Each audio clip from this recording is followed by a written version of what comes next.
Groupជំរាបសួរពុកម៉ែបងប្អូនទាំងអស់គ្នាបាទខ្ញុំបាទប៊ីបរវត្តបាទថ្ងៃនេះយើងមានរបរលេងថ្មីជាមួយនឹងកាវ៉ាសាគីបាទសិតប្រមូលអាហារបាទ021បងប្អូនតោស្អាតបាទអានេះមើលមកផ្លែតដូចសិត900បាទ020ចឹងបាទក្បាលវាដូចសិត900 020ចឹងប៉ុន្តែនេះសិតប្រមូលអាហារ021ទេបាទកម្លាំងវា650cc បាទតោស្អាតបងប្អូនតាមមកដល់បងប្អូន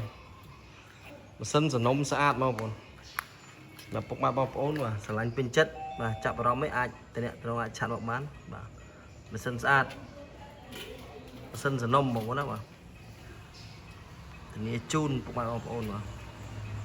ស្អាតស្រឡាញ់ពេញចិត្តឆាត់មកបានបាទគ្រឿងនេះបាទតម្លៃ20ជាងឯងបងប្អូនបាទទិញដាច់វៃដូរបានណាបាទ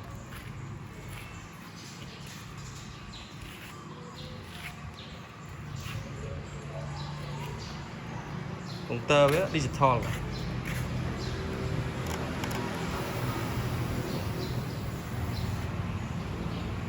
ីឡូតិចបងប្អូន